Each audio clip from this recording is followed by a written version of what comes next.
Hello everyone, this is ICBs here and today we're talking about Daredevil Born Again episode 8.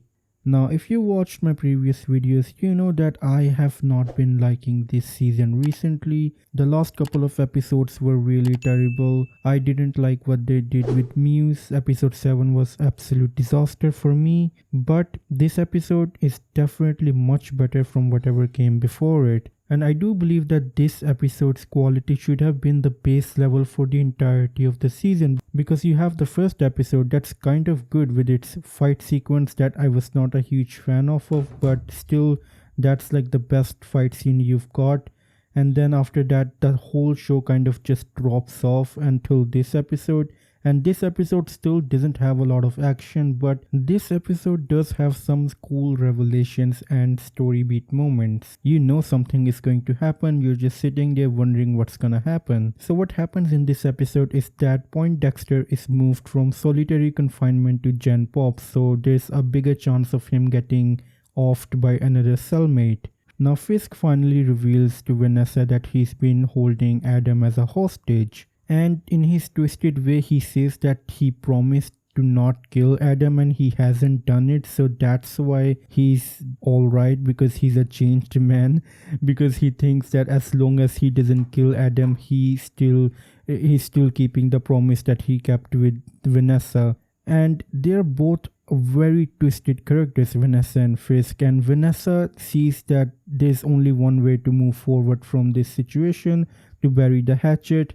They have to literally bury Adam, and Vanessa finally ends up taking the gun, and Adam is going to be no more in this series, let's just say that. Now we are finally starting to see some revelations peeling off in the story. For instance, Matt realizes that Nelson may have been celebrating his case in the first episode because he might be close to a victory, and he thinks that Poindexter didn't come out on some kind of a revenge plot point. He thinks that someone hired him to do it, and that someone is Wilson Fisk, but later he finds out that it wasn't Fisk who put a hit on Nelson, it was actually Vanessa. And I do find it a bit weird because Vanessa most probably knows that Murdoch is there, and she knows that, but I think that she most probably knows that Murdoch has a higher sense of hearing, so even though Fisk is telling her to keep quiet and they can talk somewhere else, even though Fisk also knows that Murdoch can hear them, but Vanessa out of nowhere confesses that she was the one who put out the hit on Foggy Nelson, which makes no sense. I don't know if Vanessa is aware of Matt's powers or not, but I think she is, and she probably wanted to protect Wilson Fisk. It makes no sense, but so far the show is pretending that Vanessa was the one who put out the hit, and who knows, I mean, Vanessa was running Kingpin's empire in his absence, so maybe she kind of ran into some kind of a problem, or she was at odds with Nelson. So it's really weird, like, did she do it, did she not do it? So that is kind of something that I'm a bit confused about, but hey, we'll see in the next episode. Towards the end of this episode, Bullseye actually ends up escaping from the prison, and he finally makes his way to wherever this whole big ball or party you want to call it is happening, where everyone is, including Matt Murdock, his girlfriend, Wilson Fisk, Vanessa, and all of the characters that you can imagine. Most of the characters are there, and he goes there and he is seemingly targeting Wilson Fisk, which is again very interesting, because why would he target Wilson Fisk? Because this show says that it was Vanessa who hired Poindexter, so again, I do think that Vanessa might be trying to protect Wilson Fisk. Again, we will see what happens, but it is definitely interesting that Poindexter chose to hurt, Wilson Fisk instead of Vanessa. Maybe he has some other reasons for targeting Fisk. I mean, Fisk did a lot of things to Poindexter in the third season, so we can assume that he has plenty of reasons. And when Poindexter shoots at Fisk, interestingly, Matt actually takes the bullet for Wilson Fisk, which is very interesting, because I think this might actually goes back to the conversation that Matt and Poindexter had in a prison, because Poindexter says to Matt that if you were a good person, you would help me, you would even help your worst enemy. So maybe this was the thing that was going around in Matt's mind whenever he decides to protect Fisk. So again, we will see how that goes. All in all, I will say that this is a good episode, but again, we don't really get to see any action whatsoever. And I was really hoping for some of that because this is like the second last episode, and now we only have the last episode left. So we will definitely see some things happening. But as for the overall show, the whole show I think falls off a cliff after the first episode.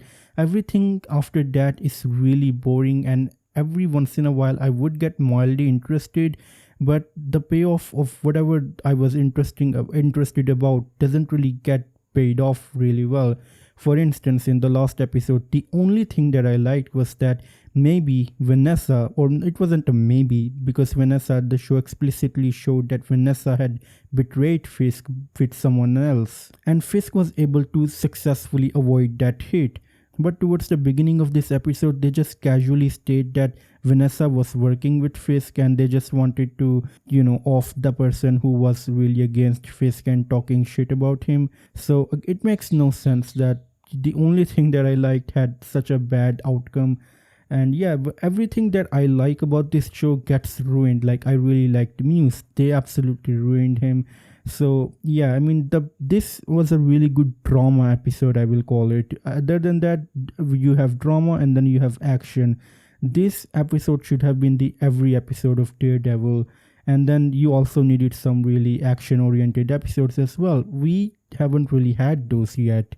Yes, Matt Murdock did put on his costume. Yes, he went and had one or two fight scenes, but he didn't really had those amazing all-out fight scenes that he had in the Netflix series. I mean, the choreography of the first fight scene we see in the first episode is nowhere close to the Netflix series. It's actually kind of laughable because the best fight scene we've seen so far in this series, and this is a series by the way that's almost over, was the fight scene in the first episode, which I am not a big fan of because it doesn't even hold up to any other action sequence that was present in the previous seasons. So that's the best this show is working with right now. And the reason why I think this show has some of its parts that are kind of good and most of its parts that are really bad, I think it's because initially, if you don't know, Marvel was working on this series for the longest time, and whatever they come up with, they knew that it was really bad. So they brought in the older guys to fix the series, and whenever they fixed the series, I don't think that even they could fix something that was so bad that even Marvel was like, they have something really bad on their hands. So I do think that maybe the future seasons will be much better, because this, whatever the first season was, feels like a hodgepodge of mixed ideas and mixed directions. So I do think the next season is going to be much better. Marvel is already working on it, so it's definitely going to be coming out soon, and it's going to be much better than the first season. At least that's what I hope. So as for the next episode, I do think that it might be really good. I am getting a good grasp of what this season is going to turn out as, so I will be sharing my thoughts then. For now, I am really tired, and let me know your thoughts in the comments down below, and as always, it's time for a goodbye.